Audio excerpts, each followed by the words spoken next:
السلام عليكم ورحمة الله. الحمد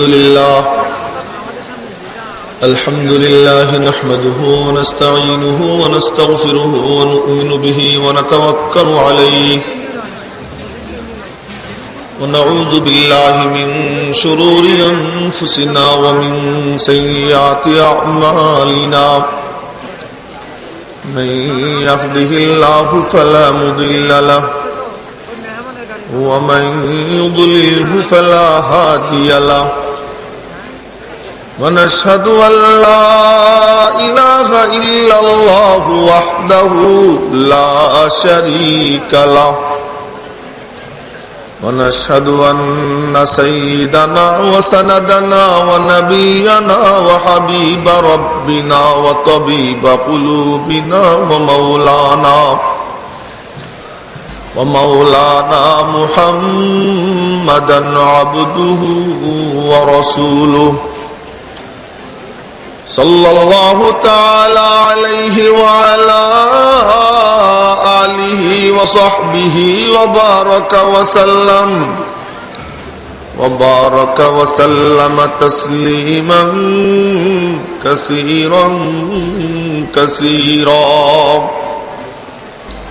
أما بعد فأعوذ بالله من الشيطان الرجيم. بسم الله الرحمن الرحيم. ألم تر إلى الذين بدلوا نعمة الله كفرا وأحلوا قومهم دار البوار جهنم يصلونها وبئس القرار. صدق الله مولانا العظيم وصدق رسوله النبي الكريم ونحن على ذلك من الشاهدين والشاكرين. ঐতিহ্যবাহী জামিয়া উবাইদিয়া মাদ্রাসার সালানা জলসার মধ্যমণি আমাদের সকলের মুরব্বী শাইখুল মাশায়েখ হযরত নানুপুরি সাহাব দামাত বারাকাতুহুম, হাজারাতে উলামা একরাম, সম্মানিত মুরব্বিবৃন্দ, দিন দরদি ভাইয়েরা, আমার ছাত্র ও যুবক বন্ধুরা, আসলে এই মঞ্চ আমার মতো ইয়াহিয়া মাহমুদের কিছু বলার মঞ্চ না। এই মঞ্চ তো সাংঘাতিক দামি মঞ্চ, এই স্টেজ অত্যন্ত দামি, এর চেয়ার এত দামি যে এখানে আমি কেমন করে বলবো। এই মাহফিল এত দামি এখানে আমি কেমন করে কথা বলবো। এটা তো নমুনা। এই প্যান্ডেল, এই বিছানা, এই স্টেজ, এই চেয়ার, এ হলো নমুনা। আসল প্যান্ডেল হলো আসমান, বিছানা হলো জমিন, স্টেজ হলো আরশে মুআল্লা, সভাপতি হলেন মহান আল্লাহ, বক্তা হলেন আদম আলাইহিস সালাম থেকে নিয়ে শুরু করে জনাবে মুহাম্মদুর রাসূলুল্লাহ সাল্লাল্লাহু আলাইহি ওয়াসাল্লাম। ওই না হলো আসল ওয়াজ মাহফিল। ওয়াজ মাহফিল এই মঞ্চ কি কামের জন্য? এই মঞ্চ কি করা হয় এখান থেকে?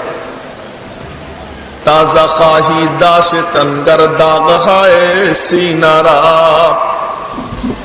ताज़ा खाही दाश तनगर दाग हाय सीनारा, गाहे गाहे बाज़े खानी किस्साए फारी नारा। চলুন একটু পিছনে গিয়া বেড়াইয়া আসি, একটু ঘুরে আসি।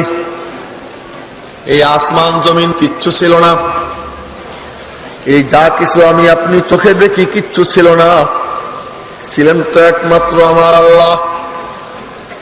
আমার আল্লাহ কত বড়, আল্লাহ কতটুকু লম্বা, কতটুকু চওড়া, কতটুকু মোটা, আল্লাহর শুরু কবে শেষ কবে এই গবেষণা করার মতো সামর্থ্য আমার নাই, ওই বুদ্ধি তো আমার নাই। ওই বুদ্ধি যার আছে তার তো বুদ্ধির কলেরা হয়ে গেছে, এই কারণে তার নাম বুদ্ধিজীবী হয়ে গেছে। আল্লাহর মেহেরবানি, আল্লাহ পাক আমাকে আপনাকে ওইরকম বুদ্ধিজীবী বানায় নাই। ওই গবেষণা টবেষণা কিচ্ছু জানি না, শুধু এতটুকু জানি আমার আল্লাহর কোনো শুরুও নাই, শেষও নাই। লা ইবতিদা লাহু ওয়ালা ইনতিহা, আমার মাওলার কোনো শুরুও নাই, কোনো শেষও নাই। তিনি ছিলেন, আছেন, থাকবেন। লাম ইয়াজাল ওয়ালা ইয়াজালু হাইয়ান কাইয়ুমা। নবীজির ইন্তেকাল হয়ে গেল। নবীজির ইন্তেকালের পরে সাহাবায়ে কেরামের মধ্যে উন্মাদনা। সিদ্দিকে আকবর হযরতে আবু বকর রাদিয়াল্লাহু আনহু দাঁড়াইলেন, দাঁড়াইয়া খুতবা দিলেন। খুতবা দিয়া বললেন, মান কানা ইয়াবুদু মুহাম্মাদান ফাইন্না মুহাম্মাদান কাদ মাত ওয়া মান কানা ইয়াবুদুল্লাহ ফাইন্নাহু হাইয়ুন লা ইয়ামুত।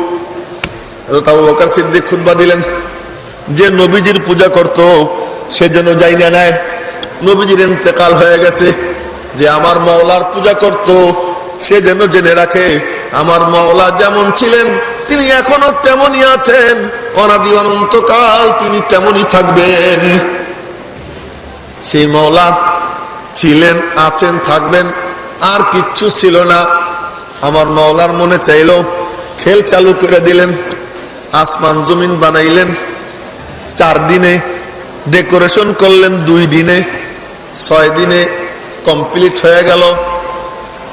হাজার হাজার শ্রেণীর মখলুক বানাইলেন, কোটি কোটি কোটি কোটি ফেরেশতা বানাইলেন।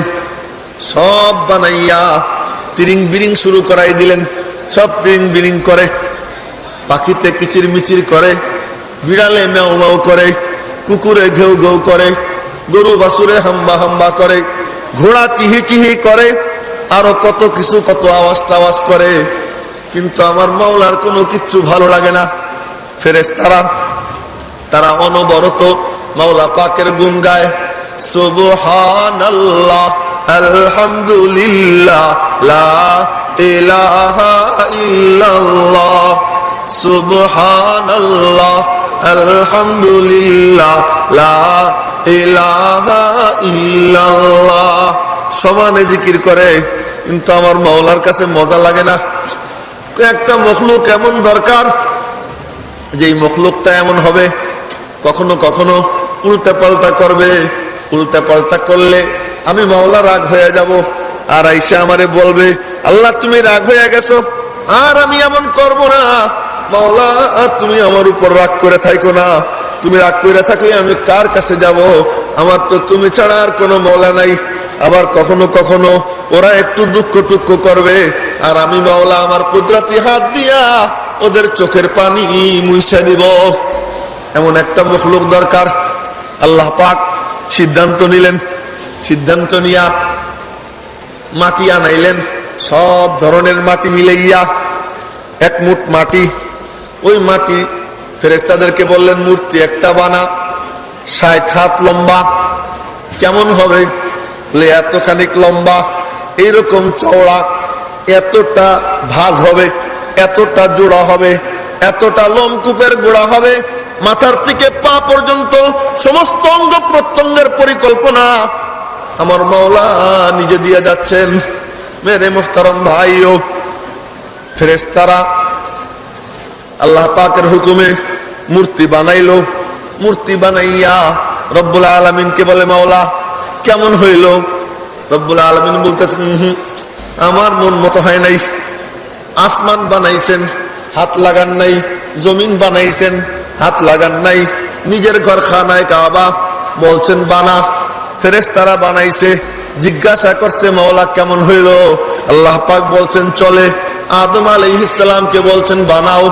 আদম আলাইহিস সালাম বানাইছেন, কেমন হইল রে মাওলা? চলে। আবার আল্লাহ পাক ইব্রাহিম আলাইহিস সালামকে বললেন তুমি বানাও।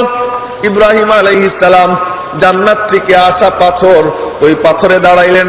আল্লাহ পাক কুদরতি লিপ বানাইয়া দিলেন। মনে মনে বলতেন 8 হাত উপরে উঠুক, উপরে উঠে যাইতো। মনে মনে বলতেন এক হাত নিচে নামুক, এক হাত নিচে নাইমে যাইতো। এমনি কইরা কইরা ঘর বানাইলেন আর বললেন রব্বানা তাকাব্বাল মিন্না, আল্লাহকে ঠিক আছে কবুল করে নিলাম, কিন্তু নিজের ঘর খানায় কাবা তাতেও হাত লাগাইলেন না। এই মানুষ যখন বানানো হইল, আল্লাহু আকবার, ফেরেশতারা বলে ও মাওলা বানাইলাম তো কেমন হইল? আমার মাওলা বলেন না রে, আমার আদরের মখলুক আমার মন মতো হয় নাই, আমি মাওলা আমার মন মতো কইরা বানাবো।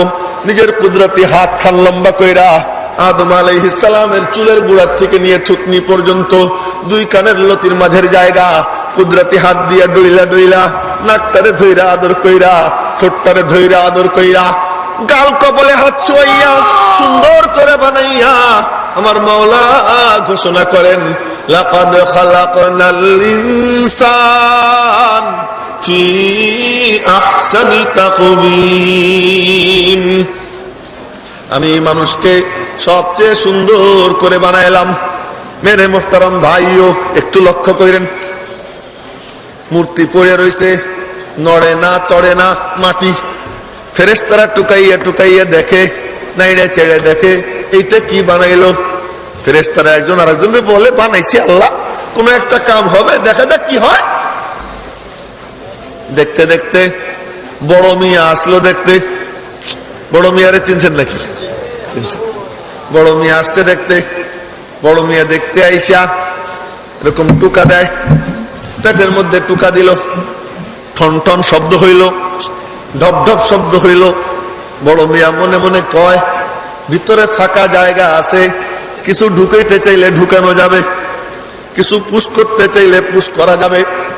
আল্লাহ পাকের পক্ষ থেকে সিদ্ধান্ত হয়ে গেল, এ কমিনা, আগামীতে পুশিং করার দায়িত্ব আমি মাওলা তোর উপরই অর্পণ করব।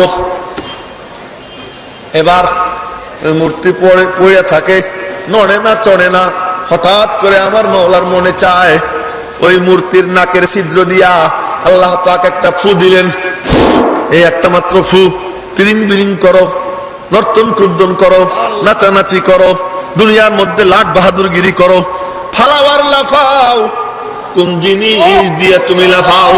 ওই দেখো না ফিরাউনের বডি ওই মমির মধ্যে পড়ে রয়েছে মিশরের পিরামিডে, আরো কত বড় বড় লাশ কত জায়গা পড়ে রয়েছে, কেউ তো কিচ্ছু করতে পারে না। ওই লাভ দিয়ে যে তুমি দাঁড়াইলা, দুনিয়ায় যত নর্তন কুর্দন করতেছো কেমনে, ওই তাকাইয়া দেখো তোমার আব্বা আদম, তার নাকের মধ্যে মাওলা ফু দিলেন, এতক্ষণ পর্যন্ত মাটি ছিল, এই জায়গাও মাটি, এই জায়গাও মাটি, এখানেও মাটি, এখানেও মাটি, মাথার থেকে পা পর্যন্ত সবটাই মাটি। ফু যখন মাওলা দিলেন, এতদিন ছিল নাড়াচাড়া দিত, টুকা দিত, আজ হঠাৎ করে ওই মূর্তি লাভ দিয়ে দাঁড়াইয়া যায়। এখন ফাল দিয়ে দাঁড়ায়, ফাল দিয়ে দাঁড়াইলো, কেমনে দাঁড়াইলো, কি দিয়ে দাঁড়াইলো? আল্লাহ পাক বলেন ফানাফাখতু ফীহি মির রূহি, আমি আমার রূহ ওর মধ্যে দিয়ে দিলাম। ওই আদমের মূর্তির মধ্যে আমি মাওলা আমার রূহ ফুঁকে দিলাম। আল্লাহ পাক রূহ ফুঁকে দিলেন। নবীজি বলেন খালাকাল্লাহু আদম আলা সূরাতিহি তুলুহু 60 যিরা। নবীজি বলেন আল্লাহ পাক আদমকে নিজের আকারে বানাইছেন। আপনারা বলেন আল্লাহর কোনো আকার আছে নাকি? আল্লাহর কোনো আকার আছে? আল্লাহ তো নিরাকার। হ্যাঁ, আল্লাহ নিরাকার। আমরা বুঝি আল্লাহ আছেন আসমান দাঁড়াইয়া আছে, আমরা বুঝি আল্লাহ আছেন জমিনটা ঠিক আছে। আল্লাহ আছেন কেমনে বুঝি? এই সব কিছু দেখে বুঝি।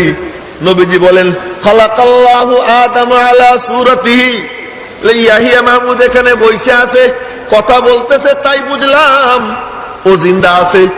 ওই আঙ্গুল নড়ে চড়ে, বোঝা গেল জিন্দা আছে। বলে মানুষ, আসল মানুষটারে চেনা যায় তার কাণ্ড কারবার দিয়া। যেমনি ভাবে আমার মাওলাকে চেনা যায় তার সৃষ্টির দিকে তাকাইয়া। খালাকাল্লাহু আদম আলা সূরাতিহি, হয়ে গেলেন আব্বাজান, লাভ দিয়ে দাঁড়াইলেন। এখন আব্বাজান ঘোরাঘুরি করেন। আল্লাহ পাক বললেন ঘোরো ফেরো, খাও দাও। একবার ফয়সালা করলেন যে আদম রে সম্বর্ধনা দিতে হয়, নতুন এক সৃষ্টি, সম্বর্ধনা দেওয়া লাগে। কিন্তু দেখেন কাণ্ড কারবার, একদিন পর্যন্ত এত ফেরেশতা জিব্রাইল, মিকাইল, ইসরাফিল, আজরাইল কাউকে আল্লাহ কাছে যাইতে দেন নাই। একদিন জিব্রাইল আইসা নবীজির কাছে বলে, ইয়া রাসূলুল্লাহ, কি আজকে আমি পাইছি। কি পাইছো? আজকে আল্লাহ পাকের খুব কাছে গেছিলাম। বলে কত কাছে গেছিলা? আমার মধ্যে আর মাওলা পাকের মধ্যে ৭০,০০০ নূরের পর্দা ছিল। জিব্রাইল খুশি হয়ে গেছেন। সেই মাওলা আদম আলাইহিস সালামের জন্য সম্বর্ধনা সভার আয়োজন করলেন। সম্বর্ধনায় আদম আলাইহিস সালামকে পরীক্ষায় পাশ করাবেন। পার্সিয়ালিটি করতেছেন আল্লাহ, পক্ষপাতিত্ব করতেছেন। কেমন পক্ষপাতিত্ব? ডাইকা নিয়ে আদম আলাইহিস সালামের কানে কানে কইলেন, আদম অমুক জিনিসের নামেই অমুক জিনিসের নামেই অন্তরের মধ্যে ঢাইলে দিলেন এলেম। কোন ফেরেশতাদের ওই এলেম নাই। তো ফেরেশতাদেরকে আর আদম আলাইহিস সালামকে মুখোমুখি করলে, নেই তোরা কত, এগুলোর নাম কি? আল্লাহ আমরা তো জানি না, তুমি যা জানাইছো তাই তো জানি। আদম তুমি কও। আদম আলাইহিস সালাম বলে দিলেন, দেখ আদম পারে, তোরা পারিস না।